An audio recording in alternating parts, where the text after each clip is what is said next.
Hello, everybody. Welcome to Strong, Happy, Healthy, Loved. Today we've got Tyler Antill on the program. He joined the Army in 1999. He's from Hamilton. He served in 2nd 1st Battalion and transitioned to logistics in 2001. He then went overseas and played for a rugby team in Wales and then came back to New Zealand and went into the plumbing industry. He moved back to Hamilton and he re-enlisted into the Territorial Forces. And he's on the show today to have a chat to us about the military and how life was on the outside of the military. Thanks, Ants, for joining us, mate. How are you today, bro? Yeah, no, really good. Thanks, Birch. It's bloody good to see you, mate, after all these years. Been a long time, mate. Hey, Yeah, it's been a long time, mate. I can tell you. Yeah, yeah, good to see you, mate. You're looking well. thank you. Likewise. Yeah. Oh, also, tell us about the army. You're on Basic 303 when you joined, so let's Yeah, hear it, yeah. mate. So, Yeah. yes, the basic 303 was obviously a bit of a good learning curve for me, coming straight out of working for New Zealand Post. And yeah, it was a sharp reality shock for me, learning to be around other people who obviously I didn't know. A few of the guys, gentlemen, are still in currently and have made obviously WO2 and whatnot. So it's been quite interesting seeing some of those guys who are still in now, which you would not have picked at considering some of the bus ride that we had from Hamilton Yeah. back down. So Yeah. So, how old were you when you joined the army, Ants? 17. 17 years old. Wow. I was Yep. 17 when I joined as well. Just kids, eh? And how Just how did you boys. find basic and core training? Yeah, no, basic was all right, man. It was obviously a bit of a stretch at times because my dad was police, mum was nurse, so real blue collar workers. Hmm. Um, yeah, it was a bit of a shock at times to try to adjust to things. Core training I found particularly harder than I did actually basic training. I think it was because you go from having super duper structured to core training where you get a little bit of rope, that classic analogy, you give yourself a little bit of rope and then you see what happens. So Yeah. Yep. Yep. yeah, and I was on there with a obviously group of really good guys, and with Charlie Company there, and they were really good. We were pretty lucky. I had a really good section to IC for me in core training. A gentleman I really look up to, and 20 odd years down the track, going back into the reserves and going into the reserves, I actually ran into him as one of my DS on my junior NCOs, yeah, absolute Yeah. champion of Wow. a And man. how many years was that between seeing him again? And then so you were in the reserves when you bumped into him, was Yeah, it? Yeah. yeah, absolutely. So they would have been, oh gosh, an easy 20 maybe. Yeah, Yeah. yeah, Wow. That would have been a bit of a spin out, mate. Yeah. yeah. He, Okay, mate. uh, And then, no, very good. so just say, struggling to understand the systems and leadership. Can you elaborate a little bit more on that, mate? Yeah. It's been sort of like coming into my own sort of leadership role within the theory world that it sort of makes more and more sense. And seeing how our NCOs treated us, and you realise pretty quickly that unfortunately some of them didn't really have a thorough understanding themselves at times with everything and how people learn differently. Mm, That's probably the biggest thing that I've taken away from my time as civvy plumber and also as a leader of myself in the trade, but also as going into reserves and just seeing how things have evolved, and changed. Some for good, some for worse. They yeah, talk about dinosaurs either die or they evolve. yeah, Um, and back in 1999, back when we got the core training and stuff, we're still getting the punches in the head and all that sort of negative stuff. mm, And you realise it was out of frustration from the NCO because you weren't picking up what they were putting down at the end of the day. yeah. Also, Well, or like maybe they didn't want to do paperwork either. I sort of thought about it later on because it was my punishment or a charge. yep, you got it. And it was a lot easier to take a sneaky twack than it was to do those CB and change parades and flagpole at lunchtime and whatnot. Yeah, and I suppose that's how that sort of training got ingrained, I suppose, and Mm. it doesn't really work, obviously. Nowadays, they'll be classed as bullying and all that sort of thing. But it's Mm. a it must have just sort of started like that, and people sort of caught on to it, and it just sort of flowed like that, or it was like that right from the very start. Who knows? Yeah, yeah. Well, it's a classic thing of, yeah, we had it harder than you had it, and Mm, um, it's been going on since time in memoriam, where the Vietnam vets got it from the Korea vets, and the Korea vets got it from the World War II vets, and it's that whole thing. But at the end of the day, the profession in arms is not one to be trifled at and not one to be messed with. Because at the end of the day, you want that person to listen to what they've been given, follow direction, and follow it clearly. yeah, And it is as an infantier, that's your bread and butter. If you're the section gunner, you need to get your butt up that hill with that C9, or and make sure that you're going to get that fire down there to help protect your section. That's your yeah, job. yeah. That's right. And I suppose I'm not defending the people who operated like that, but at the same time, um, we're training for war, really, Yep. Yep. and the result could be death. So um, it's sort of falls in line, I suppose. So it's a really, really grey area, isn't it? Because at the end of the day, we're being trained how to kill people, and Hmm. then we're going to go and deploy them. That possibly might happen. So um, with the training, as I suppose back then, the motto was train harder than you shall fight type thing. But would that Yep. be true these days, do you think? Yeah, well, that's a really interesting one as well. Obviously, having that massive 15-year sort of hiatus and then coming back into the fold again. Um, what I found coming back in and being part of West Coast Company here with 5th, 7th Battalion was, um, a lot of it is, but I guess the biggest thing is skill set was so vast between people. Like I consider myself as part of Second First to be a very junior soldier, obviously as I was, and what I knew. But moving into the reserve side of things, even 15 years after the fact, um, what my skill level and everything that I had, and that the discipline that I got from those twacks, and that push and that understanding, set me in good stead. Going into the reserves, I was actually, you know, my opinion, probably slightly ahead of the curve. Only just, not so that I was a great soldier, or I am a great soldier, but the skills that I got taught by those twacks and those other little beast things that we all got was, it's actually held me in good stead. Hmm. Um, They call it don't Back in the day they called it character building, didn't they? yeah, yeah, character building. Yeah, yeah, yeah, yeah. So your infantry started off in the infantry. How did you enjoy your time in the infantry, and why did you choose to go to logistics? Yeah, yeah. So I really enjoyed the infantry. The initial basic training, core training was a little bit harder for me, but I had a good crew around me. Like I said, once again, the section commander, sorry, the section two I said that I had on core training, he was just amazing, just a good dude, and what he was putting down, I was really picking up. Um, Mm, got to Alpha Company, and Alpha Company was a bit of a rude awakening at times, just to sort of be amongst the big dogs like yourself and Dunn and Spook and whatnot. Those boys, and um, Flea. yeah, yeah, yeah. I still talk to them all, mate.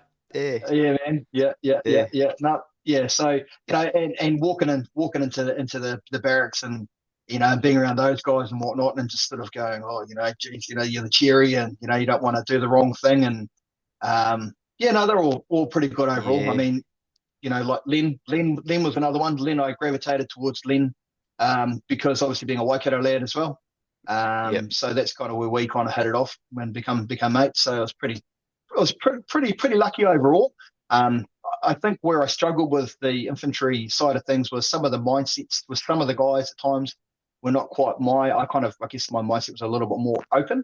yep, Um, Maybe there wasn't 100% what they needed or wanted at the time, but also some of it too was also just being young and silly, yeah, um, and ignorant to, I guess, what the other instructors were putting down, and that showed in a bit of immaturity, I guess.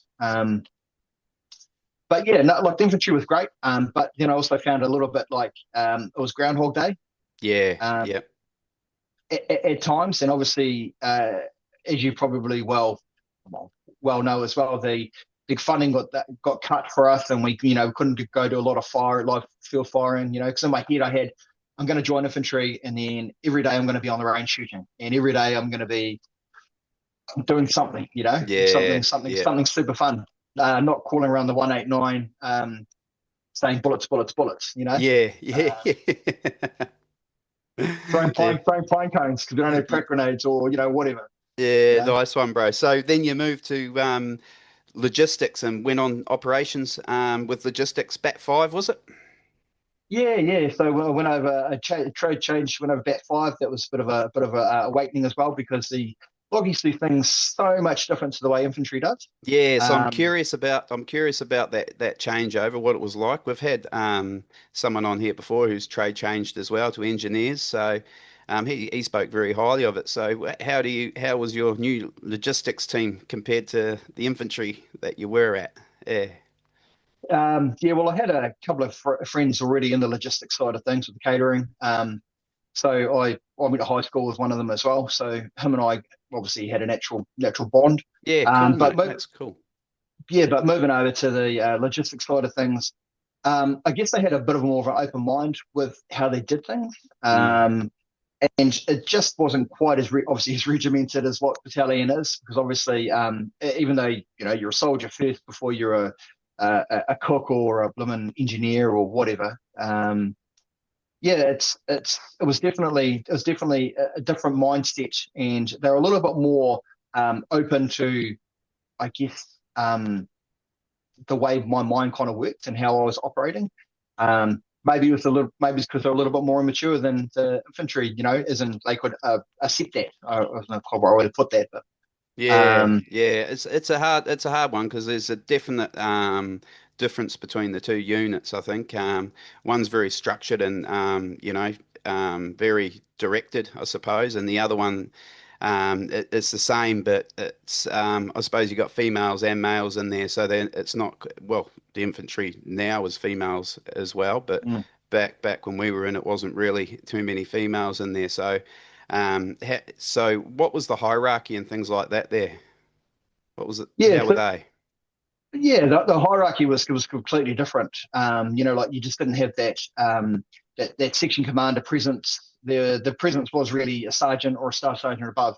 Even though Yeah, obviously we had the junior NCOs and whatnot that you're on the floor with, and you're on a pretty good rapport with them. Everyone got on, did the job. As long as you didn't obviously cock up, for want of a better term, then yeah, you're pretty well in the clear. Um, I guess you could just be a little bit more relaxed around them. They weren't going to throw your stuff out of Quinn's post because your bloody shoelaces weren't tucked in on your barrack inspection type thing.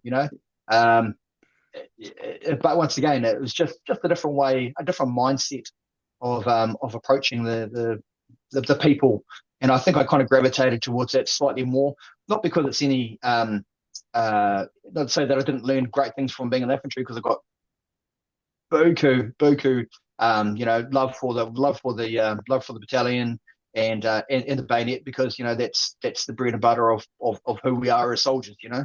Hmm. Um, so That's really cool, man. I enjoy hearing about all these different things in the military now. Back then, I was one of those people that I suppose was it was infantry or nothing. I sort of had that mindset back then. I guess in hindsight, though, when I think about things, having a trade when I got out of the military would have been nice. So, there's lots of little things there that, whilst you're in, it's good, but when you get out, there's not too many infantry skill trades on Civilian Street, I suppose. So you're in catering as well. So you learned a few skills in logistics? yeah, yeah, absolutely. To be honest, I probably killed more people than most of the battalion. To be honest, with my catering skills. I heard a really good joke once about caterers. I think it was on a movie. They were called fitters and turners. Yep, yep, fitters and turners. Yep, yep. Death from within. Yep. And there's a little saying that goes with that. Didn't they fit something into a pot and turn it into something else? You got it. You got it. You got it. Yep. Yep. Yep. So how long were you in the logistics for? Yeah. So just the rest of my time, army wise, in the logistics, which is I did just over 4 years in total with regular force. Yep. So yeah, and yeah, like I said, I absolutely love my time. I guess the when I did eventually get out after bat five, that I kind of yeah, when I did leave, I was like, I'm gone. That's it. Cut my ties. Gone. You know, Yeah. gone. See you later. You know, I'm going back up to Hamilton and see where my life takes me from here. And and Scenario. So and how was that? Was it when you got out of the army, when you left, was life what you thought it was going to be, or were things different? well, you're walking away from all that structure. You know, the job that you had in the back of your brain, I'm going to be here for 20 years. I'm going to, get to Wotu and I'm going to do this, I'm going to do that. And, Yeah. and then suddenly you're going, actually, I don't know whether I want to do this. And, then you get that whole anxiety thing, that little grip in the chest, and you're going, have I got this right? Am I doing the right thing? And suddenly you've signed the papers and you're out that gate, and all that security blanket that you had around you is gone. You know, Yeah. and Yeah. you know, and then you're like, crap, absolutely did. So when I got out of the army, obviously same thing with the catering. I went and did I run the combined services club. I was the chef there for a while, and Yep. I enjoyed that. But once again, I struggled to sort of stay eye to eye with the way civvies did things, and they just did things obviously that little bit different. And yeah, it was just that feeling of you know I guess just being alone and just wanting to sort of reconnect a little bit. And then to be honest, going back in the reserves after so many years, I should have done that. I should have gone checked the TF box and done it. So But in hindsight, you think if you had have exited the army and then signed up to the reserves, it would have been better yeah, for your mental state in the long oh, run? 100%, Mm, 100%. That would have been a far smarter move. That dipped the toe, kept it in there just enough, and then see where you go from there. But at that point, I had options on the table and whatnot for rugby, and it was just kind of like, well, I'm gone. I'm going to do it, yeah, and when we got kind of pulled. Well, I'll probably cut in a little bit further, but we got told, at one point, oh, you guys aren't going to get any more trips overseas. There's no more trips, so don't worry about it. yeah. You guys Was are this going to be training. logistics or was this for everybody? This was logistics. They quite literally sat us down and said, like, that's it for you guys. Mm, You guys are going to be trainers now, and get your stuff. So I went, well, you train to deploy, you train to go somewhere, you train to do something, yeah, and then to get told that, to get that sort of rug pulled from underneath your toes as such, you're kind of like, well, do I want to stay in? Because, mm, everyone's searching for that next trip or that next big adventure. yeah. That sucks, man. And how long was it before you were approached when you were a civilian to go play rugby in Wales? How did that Yeah, happen? yeah. So I was playing for Marist in Hamilton for the Premiers, and a guy by the name of Taite, I won't say his surname, absolute champion of a man. He had sort of ties back to this club as well, up to the Pitheli or Pitheli, if you want to say it in Welsh. Mm, And so he was like, "Hey man, are you interested? Because they're looking for a loose head prop." And I said, "Well, I play both sides, blah blah blah." And he's like, "Yeah, yeah, they love you, mate. They love you." So that was pretty much it, really. I was 1 minute I'm cooking, bloody making gravy, toasted sandwiches for old people, and next minute and still playing rugby, obviously for Marist. And next minute I was on the plane over. We quite literally just did a shoulder tap and had a phone call with the coach over there, and yeah, that was yeah, it. wow. So you got flown over to Wales, and then did they pay you to play rugby over there? Uh, they didn't pay me to play rugby officially, if that Yeah, makes sense. yeah, yeah, Um, I had a job, yeah, uh, but yeah, I was doing junior coaching and as well as working in a stonemason's place, basically cutting rectangles and squares and putting them through a CNC machine and yeah, and yeah. learning. Wow, cool, mate. So what was it like living in Wales? What's it like over there, and what are the people like? People are brilliant, mate. Absolutely brilliant. So they look like Kiwis. Obviously love their rugby. Yep. Love a beer or three. Um, and the area where I was right up north, up on the Kin Peninsula. And they really really enjoy the Kiwis. They enjoy the laugh and a beer and whatnot. So yeah, no, just the people are brilliant, mate. I really couldn't say anything. And There's what about the weather and the environment? Is it similar to New Zealand? yeah, yeah. Well, it's quite coastal, right, real coastal where I was. So yeah, it was quite wet. The winters were a lot different. My first ever winter training with the rugby side of things, they turned around and they were laughing at me for wearing shorts. Yeah, You wow. know, yeah, What yeah, they yeah, play rugby in pants? yeah. Well, they did, and I was like, why is everyone not getting changed? It's training. Anyway, I ran out there and got out there and I hit the ground and realized the ground was frozen, and that was Oh, like a bit of concrete, mate. like a bit of concrete. Took a bit of bark off and had a bit of a laugh with the boys about it. And yeah, yeah. So you're wearing pants after that? I was wearing pants after that for some reason. Yeah, That's great. And then you became a plumber. yeah, yeah, yeah. Yeah. So that was probably my probably the smartest move I ever did, to be honest. Yeah, right. So were you doing plumbing before you went to Wales, or is this over in Wales you were doing that as well, or did you come back to New Zealand and start the plumbing? I came back to New Zealand and started the plumbing. So when I came back, once again I had that feeling of I don't know, I guess anxiety because I broke up with my girlfriend at the time over there, and well, correction, she was a Kiwi who came over.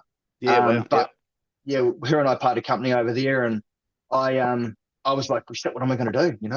I don't want to be making gravy and making toasted sandwiches for the oldies for the rest of my life. I've got to do something. And my old man, I remember him coming home from bloody patrol out in Narrow here, where he was a policeman, Yep. and he just said to me, you need to sort your shit out. He's like, you're either going to go back in the army or you're going to do something, man. But you've got to do something. I'm like, you're right. How So I old were sat you down with the then? At what age were you then when this was all going through your head?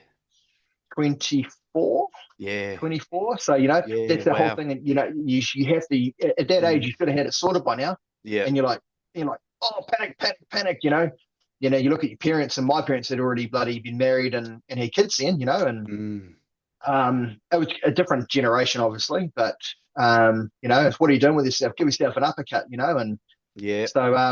so sat down with the yellow pages and went through the yellow pages, and I phoned every plumbing company in Hamilton. Good Yep, on I you, kid bro. you not. And I said, "Oh, hey, this is me. Are you looking for a work experience or an apprentice?" And I got a heap of no's, and that was quite deflating to the ego. But one of them in particular, a company called FB Hall, said, yeah, come in for an interview. So I went in for the interview when I met a guy by the name of Ken Douglas. He's now retired. And he's like, oh, so you used to be Army. I'm like, yeah, yeah, yeah. He says, oh, my dad used to drive trucks over in Crete, blah, blah, blah, blah, blah, blah, blah. So bang. He says, can you work a shovel? And I said, I can work an Antill, I can work a shovel, not a problem. And gave them 3 days free labor, and they reckon I was quicker than a digger in a tight position. So yeah, that was how my plumbing career started. Yeah, And wow. Good on you, bro. And yeah, how was that adjusting to civilian work? yeah, well, the trades is a lot like the infantry, actually. Like they're quite rough and ready at times, and you can have some inappropriate conversations, and Yeah. I won't go into too many of those on air, but it's definitely it was good. It was probably the closest thing I think to the infantry side of things that that civies kind of offer. Everyone's in there. It's one big team trying to get to what you need to get to the goal at the end of it, whatever it is. And yeah, it was good. That was sort of that team feeling, that bonding again, going to that company. And FB Hall was fantastic. I did 9 years with them, so I did my That's a good 100% haul. return. Yeah, that's a good Yeah, time. yeah, did 100% return of service back to them. And my gig with them at that point was I was running Fonterra Tarapa, so I was the plumber there. I was doing everything and anything that popped up on the radar, from lab stuff to roof leaks to whatever. And I notice And you've got a plumbing top on now. Is Climate Plumbing, is that your company you work for now, is it? yeah, yeah. So I'm the plumbing, gas fitting, and drain laying service manager now for them. What does that mean? Sound flash? It's not really. I'm just everyone's monkey. So they need they need me here. I'm there. They need me there. I'm there. I'm quoting, scheduling, admin help, project manager if I need be, just whatever. I was putting, to- I was put, a, I put a toilet seat in today, and I was talking about a contract with a big client. So Yeah, it's so sort you of, do you're well versed in all plumbing now. yeah, I'm very lucky that I had that experience under FB Hall that Mm. to sort of set me in good stead. So yeah. Yeah, good work, bro. And you became a father along the way as well. One of the best things that Yeah, happened to you. So tell us a bit about yeah, that. yeah. Well, probably the best thing before I became a father was I met a young lady called Sandra, Oh, the and mother. You met the the mother. mother.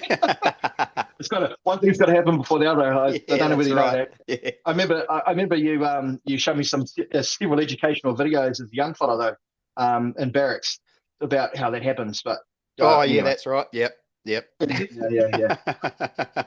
Anyway, Ah, good drills. I digress. I digress. So yeah, so through my friends, they put me onto this young lady called Sandra, Yeah. and and the rest is history. So yeah, she was currently down in Otago studying photography, and yeah, they said you should message this girl. So I had no idea what she looked like because this is pre-internet days. Yeah, Um, wow. so so I flicked this young lady a text message, and as the story goes, and I can hear my daughter laughing in the background here. Said, oh, I texted her and I texted Sandra. I said, oh, so I hear you're the Ducks nuts. No, no idea what she looked like. None of that stuff, other than the boys had said, oh, she's Oh, bloody Texas flash up, mate. She's bloody good looking. Blah blah blah blah blah blah blah.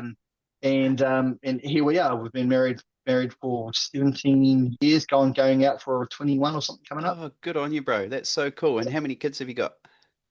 Two beautiful girls. Two Oh, beautiful cool, mate. girls. Yeah, Yeah. that's so cool, man. Really cool. And you moved to Taranaki. Yeah. So Sandra's from down these ways, Yeah. and she's from down Kapong way, and my roots are actually from Pangarohu Rahutu, which is around the coast, and Mm. that's through dad's side of the family. Yeah. So it was kind of a coming home of sorts for me. Taranaki's been brilliant, actually, to be honest. Um, Took a little bit to sort of fit into the community down here.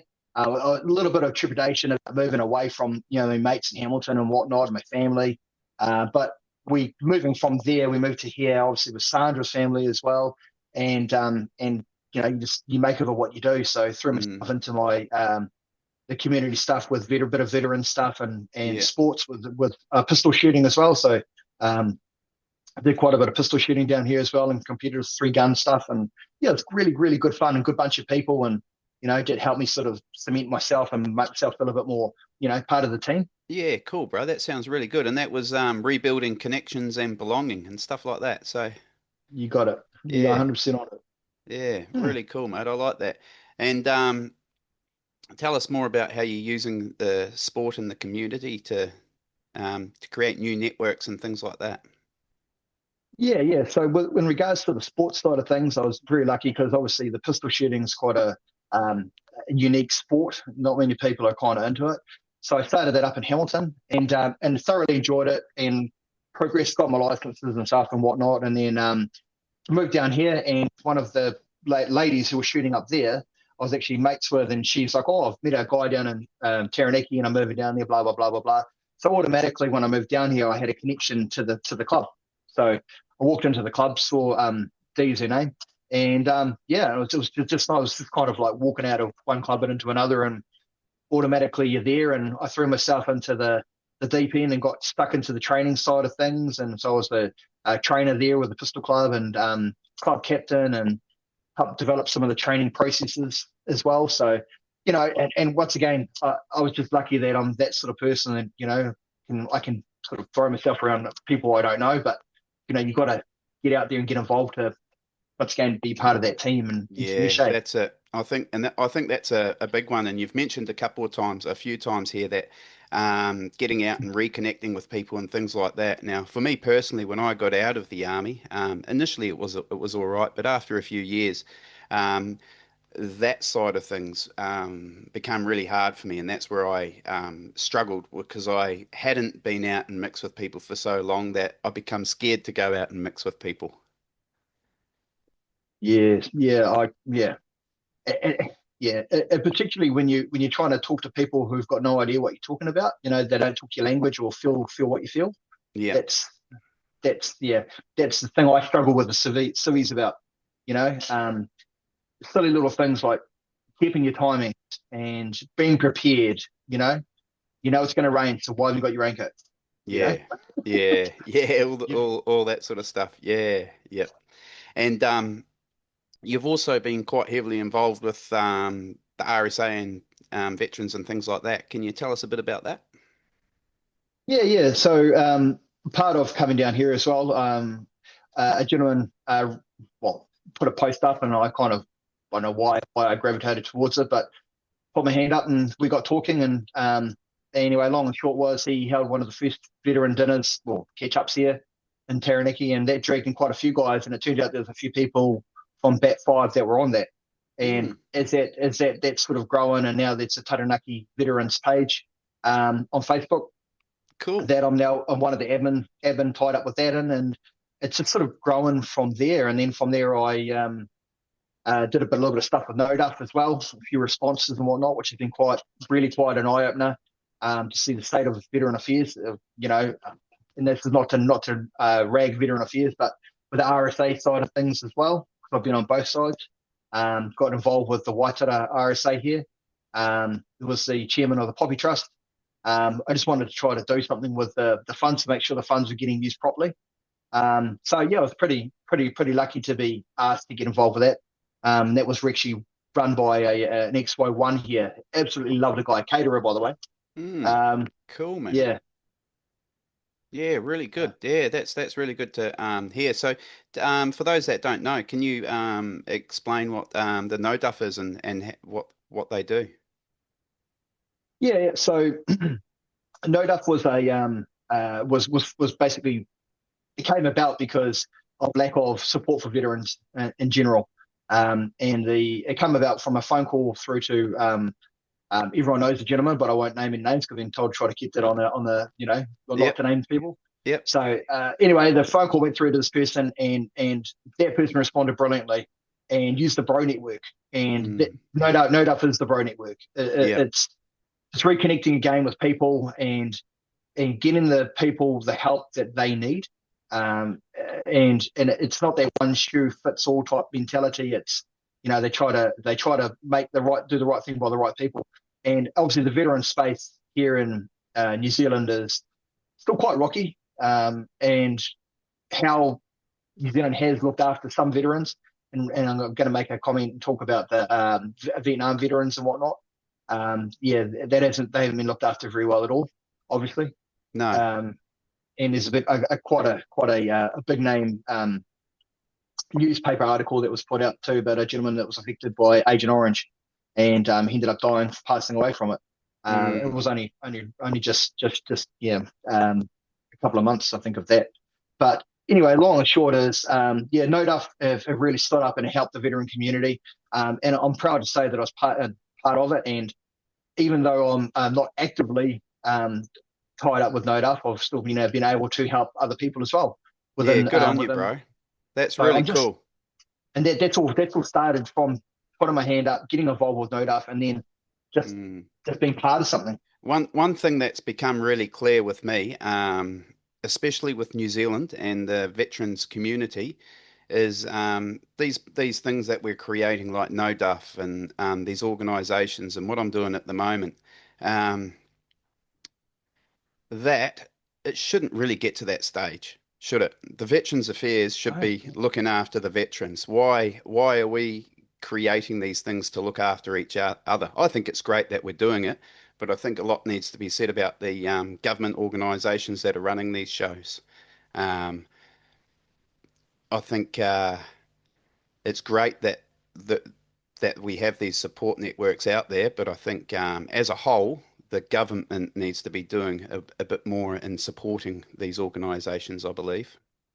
oh yeah, 100% accurate. Yeah, yeah. They and it's not to go down a political rabbit hole, but like it's been successive governments. It doesn't matter what color you're talking about, red, green, blue, orange, pink. It becomes a too hard basket. Mm, They don't even have a grip on how many modern veterans we have. Let alone situations that, social situations that have spun out of it.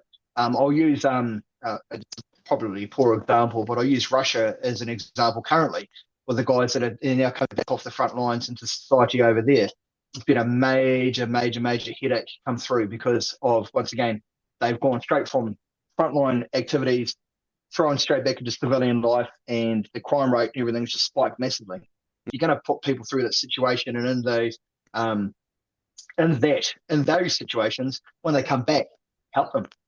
Yeah, If you're going to definitely. give them, going to teach them how to use the pointy stick, teach them how to put the pointy stick away, and I don't know, just support them. Yeah, I totally agree, and I think that's if we're prepared to do things for our country, the country should be prepared to do things in return, I guess, when we return. However, we'll move on to that stuff. I'm sure there's a lot of veterans out there that are pro or negative or Mm. whatever floats their boat type thing. But that's why we're having these conversations to bring these things to make them known so that people can talk about them. And you never know who's listening or what could be done through ears listening. Oh, it could be the right ears. Who knows? These groups, these motivated veteran groups, are creating some positive change, I believe. Stepping out of the old ways of doing things and catching up with the times of now, I believe. Mm. Mm. There's a gentleman here who's an engineer. Actually, the engineers are quite strong here in Taranaki, and he is running a Goodwood RSA, and he actually is a big proponent for a family catch up once every month on the last Friday of every month to catch up. And he's really really been pushing it. And it's not about getting together and drinking beers and getting shit faced and whatnot. It's nothing about that.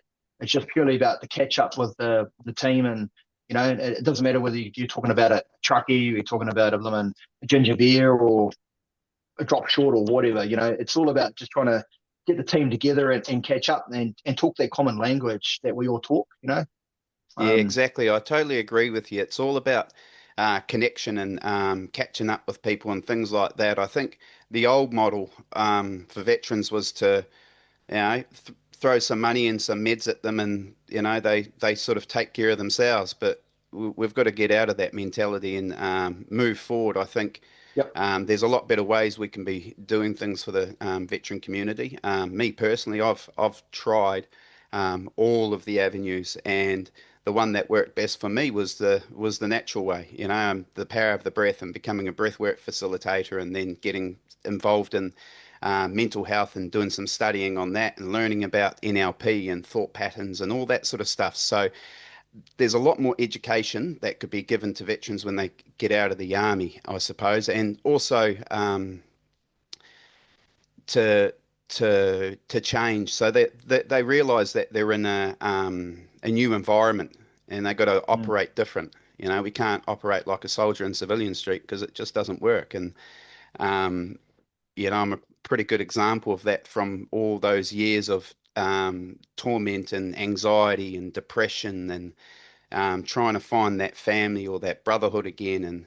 And at the end of the day, it came down to connecting with people was the biggest win out of all of it was reconnecting with veterans and talking about it because if you talk about things, you're getting it out of your body. It's out.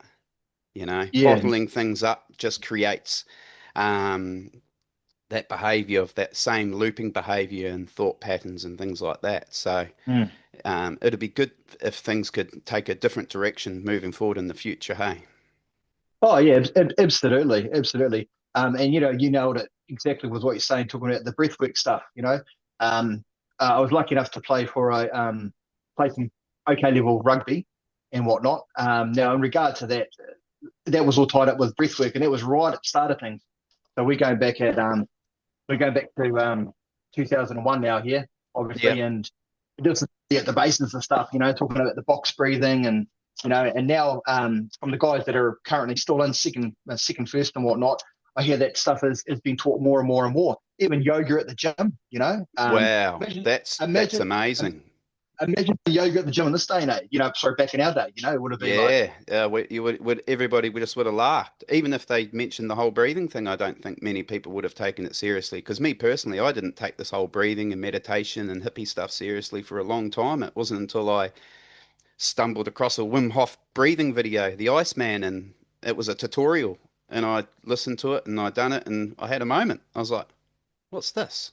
So mm, yeah, mm, then I set out and got educated and invested time and money into it, and then developed my own system that I'm delivering to veterans now, which is it's NLP based for the first half of the lesson, and then the second half of it's all confirmed and enforced with a bit of breath work and a bit of a journey. So, for example, it's reset, rewire, realign, and rise.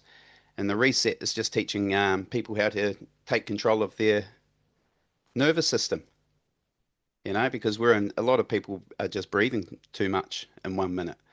So it's about taking control of your nervous system and giving them tools so they can fall asleep at night and not keep thinking on those thought loops, or a breathing exercise to do if they have a anxiety or a panic attack. And then we've got the rewire, which is another lesson, which is about a week later, and that's where we rewire looping thought patterns, that learned behavior and things like that, and how to change that. And then the realign, which is teaching them about realigning onto their true purpose, responding instead of reacting, and locus of control, where you're controlled by the outside world or you're controlled by yourself, things like mm. that. And then the rise, which is the final phase, and that's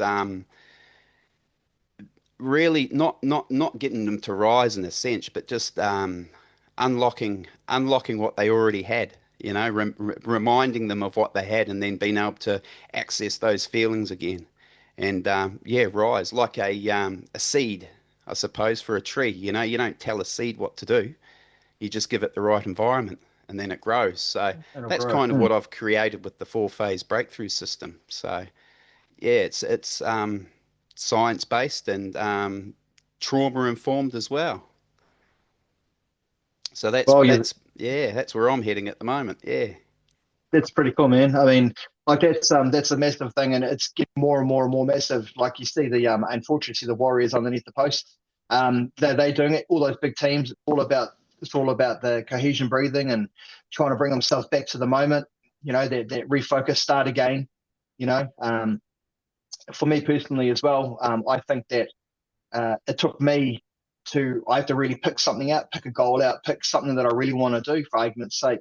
For the company I'm working for now, I set myself out a personal goal of becoming the best service provider for plumbing, gas fitting, and drain laying in Taranaki.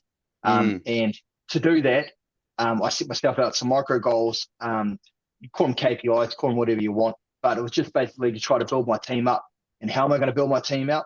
I'm gonna get them to do these little incremental changes, and it's really fantastic seeing that the team is starting to take that on board, and we're seeing the development and growth in the individuals, and the company as well. So once again, it's just about trying to have that focus, mm, So absolutely. And in the TF, how do you find life in the territorial forces as opposed to regular army? What's the standards like, I guess, oof, and um, expectations? yeah, yeah. So the expectations is a weird one. So I'm out now, so 100% civvy again. But when I first came back in, little things like do you dress and bearing. I think we just come into the MCU stage, and with that, you didn't have to iron your uniform.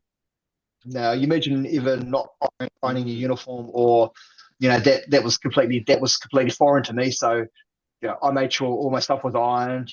Four fingers on the whole thing. It was all perfect. Because that's what you get taught, and you get beat into it. This is the standard. yeah, And if you're not adhering to that standard, you are you're sacked. yeah, yeah, And yeah. so yeah, it was quite interesting seeing some of the TF, or Army Reserve now they call themselves, just the varying standards of people. their and the skill sets was just mind-boggling. Mm. You had some people who were 4 or 5 years in and they couldn't put a hoochie up. Yeah, I kid you wow. not. Yeah, Wow. I kid you not. And then you'd try to take that person and then give them some like proper, like not beasting, but training. Hey, this is how we do it. So the skill sets within the reserves, just vast, absolutely vast, as big as a Yep. canyon. And that's how I kind of felt. You old digs, as I thought, about going into Alpha Company, and um, it wasn't until when I was going to Alpha Company and feeling like I didn't know anything. Well, correction, I felt like I knew something. Fresh out of core training, blah blah blah blah blah, and then you realise that you know nothing. Yep. And it's not until you go there and waiting that way, why are you carrying your smock liner around with you? It's like, well, Yeah. because section commander told me to do it on core training. Like, Yeah. no, you don't need any of that weight. You can get around it with this. And it's just taking that time and appreciation to realize you've got a basis of something, Yeah. but and it is very raw, and it's a bit like clay. It can be molded. Yeah. Um, but yeah, and that was what I found with second first going into Alpha Company and whatnot. And I was lucky that I had guys like you, to be fair. And I'm not trying to suck up to you, but Ah, thanks, like bro. I yeah, can't really yeah, remember much. I must have been drunk yeah. the whole time. Yeah, no, I mean, had some interesting times, and it was good. It was good. Um, but like the likes of like I said, people leave. Good leaders leave a good and lasting impression. And Yeah. the my core training to IC section to IC, he was just amazing. And like I said, 20 years later, running into him after the fact, Yeah, and cool, mate. and making that connection and whatnot. But yeah, back to the TF side of things, or Army Reserve. Yeah, the skill set was just mind-boggling. We had people who I was section correction FFG commander, head commander, and we guys from one of the companies who didn't even know how to properly run a jimpy, Yeah. and and you're going up there and you're waiting for your timing to breach the hill and start engaging, and the guys are trying to bloody creep up on the hill, and you grab them the ankles and you pull them back and you say, "Don't go up there, man. It's not time. Shh, stay." Yeah, yeah, And yeah. it's all because they just haven't had that experience, and that once again, that we're just lucky that we were exposed to a different way of doing things, Yeah. good, bad, or indifferent. It made us And who we are. And yeah, and Taranaki, you gave 100% to that platoon and ended up doing some mentoring and all that sort of stuff and recruiting. Tell us a bit about that. oh yeah, man, I was super super lucky with West Coast Company and Taranaki platoon.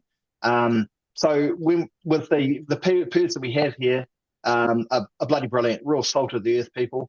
The Carter sergeants we have here, me and the West of White and Gold. Yeah. Um, all RAF staff, all ex-battalion, first and second first, as a rule. Actually, the guy who I actually ended up finishing under was a loggy, a caterer actually. Absolutely champion of a man. A lot of time for him and his family. Just brilliant people, good people. All the cars were to be. Um, Gads was actually here before. So Gads was here, and actually I was doing a job across the road, and I saw him out having a ciggy, and I actually come over and had a yarn with him. I had no intention of re-signing up at the time. This was probably about 2015, 2016, I think. Yeah. Yeah, and he caught up Gads, and it was like, back in battalion again, him and Ruds running Yeah. around, talking smack, and it was kind of cool. Yeah, Um, awesome, bro. Yeah. And you found your belonging on the West Coast and got into cyclone responses and operations. Tell us a bit about that. That sounds exciting. yeah, yeah. So obviously Cyclone Gabriel kicked off, and the Carter sergeant here, he sort of, platoon chat and whatnot. He says, who can respond? And me, yeah, no, that's me, mate. I'm keen as mustard, and pack ready to go, and blah blah blah blah blah. So we initially went down to Tanui, down to Wairarapa, and did some work down there. Bit of an eye opener, man. You'd realise just how badly that place got smacked, eh? Yeah. That absolutely mind-boggling. You're talking probably you got 150 mil plus of mud across the school, and Wow. um, just yeah, absolutely thumped. But the people were just completely resilient, eh? A guy whose whole livelihood completely gone. I'm talking like his engineering shop up the back blitzed. There was water up about 1.5 meters. The only reason he survived and his wife and kids survived was because the dog barked. And Wow. then he was upstairs in the master bedroom, and he ended up getting the kids and whatnot, and the dog upstairs, and they survived. And the water was up to about half upstairs, but that house was a write-off. But Yep. when we were there helping to strip the carpet out and do that sort of good humanitarian stuff, um, they were basically cruising around like trying to give us food and like we're here to work, we're here to help you. And no, you're right. Just stop and have a beer. I'm like, we can't drink. We're in uniform. But Yeah. Yeah. that side of things was really quite humbling to be part of it and to respond. Then I come home for a few days, and then I responded over to Napier. So I went over to see the other brethren over at East Coast Company. Oh, what happened up in But Napier? Same yeah, thing? yes, same thing, man. Obviously, it's obviously Esk Valley and whatnot, and the walking into East Coast Company, because obviously West Coast and East Coast are really close, company wise, and walking into that place was just mind boggling to see the people who I've trained with for 3 or 4 years at that point, and I knew them all real well, and seen them absolutely gassed, Yeah. absolutely gassed. Like they've just been on the go for a week full on. And then I turned up there, obviously, I was spending a week or whatever it was, helping it down to Nui Way. Yep. And seeing those guys there, and they just wanted to keep going, and but they were gassed. But once again, the humbleness, the professionalism at that point, and that was kind of my biggest thing in my brain where I went, shit, these TF guys that have never been RF or haven't been on deployment or whatever, these guys are legit operators. That's They're awesome. That's awesome to hear, bro. Their hearts were proper into it, eh? yeah. I mean, there's the ex CSM. I won't name names. A fantastic leader. Got so much time for that guy. I've had him personally in my own home, having dinner with my family. He's just a lovely guy, and Mm, he cares so much about that unit, yeah. the company and 5-7 as a whole. So That's really cool, bro. And you completed 6 years of the TF, is that right? yeah, yep. So I ended up doing my finishing my 6-year contract out because they don't do the 20 years like they used to. And yeah, I just felt like I've done my time. Um, my girls are getting older, starting to play sport. My lovely wife, who's long suffering with me, my silly endeavours, wanting to go into sports, pistol shooting, and veteran stuff and whatnot. And try to give back a little bit of time for her and her business that she runs at a home, looking after her 3 children, me being the third child. Uh, Awesome, bro. And what's the next big chapter in your life coming up? Next big chapter for me is going to be keep building on what I'm doing with work. Yeah. Um, that's probably the big one. In regards to the serving side of things, I can't never quite get rid of that service, that little bit, that little itch that I got there.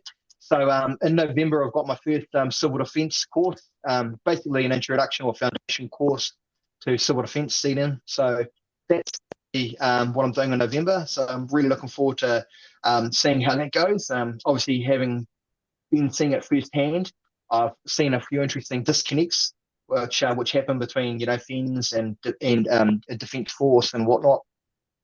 So it'd be kind of cool to actually to train and learn it properly, I guess, and from the Yeah. other side of the ledger. Yeah, cool. And you want to create some supportive environments where people feel safe to reach out as Yeah, well. yes, Yeah. dead right. And that's the whole thing. With work as well, we're really lucky that we've got it pretty open at work, and we can have a real good conversation with people. The guy who owns the company now at Climate, he's real supportive. Don't know why that's just done that. Sorry, man. No, you're right. Yeah. Uh, and yeah, and we're really lucky that we've got that environment where we can have that conversation, and people are really quite open. So that's really cool. Really cool. Yeah, nice one, bro. Is there anything else you want to talk about or what the listeners might want to know about anything else that we might have missed? I guess the other thing I guess from a reserve army reserve point of view is you I guess you don't know what's going to happen around the corner. Mm. With the world and the one of a term shit fight of what it currently is. Life in general, So eh? yeah, well, life in general.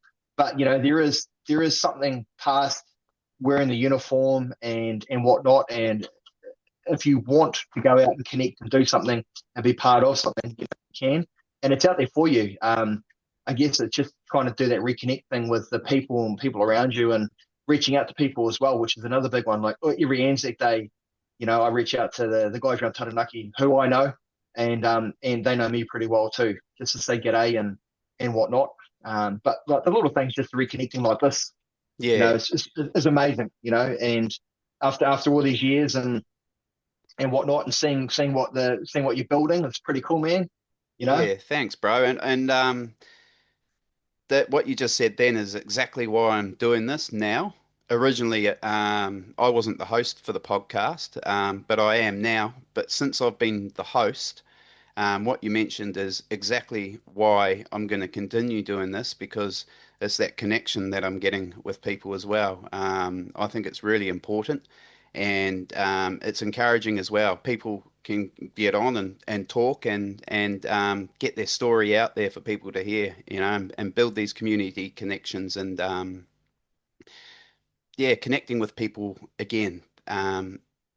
Because what I've noticed is we've all been through not the same journeys, but most of the people I've spoken to so far have been through similar sort of journeys, not as in physical, but in the mind, the journey in the mind Mm, from what they were to, oh, things are a bit different now, and how do I navigate this new environment? And to the flip side to, being on top of things again further down the mm. track. So I think if we encourage connection, that then and that starts conversation, and then conversation brings up the subjects, and then the whole healing process starts, really, doesn't it? But that first Oh yeah, thing is reaching out. yeah, and being able to reach out, or feeling, because we all got told, suck it up, Sam, keep going, be self resilient, you can do it, but the reality is, it's okay to ask for help, and it's okay to want to ask for help, and it's also okay not to be okay. I know that kind of sounds cliche, but you can That have that in. I agree. It is okay to be not okay because if we were good all the time, we wouldn't have any bad times, so we wouldn't have anything to be grateful for. It's So right. it's that whole yin yang thing, we when we experience the negatives or the difficult times, I suppose, when we're later on when we're experience good times, we're more grateful for that because of the negative times. So it's not always bad. Everybody has bad days, and everybody has good days. It's how we respond when we're having those bad days, and to let it just be that day and not carry it on into other days, I suppose. Mm.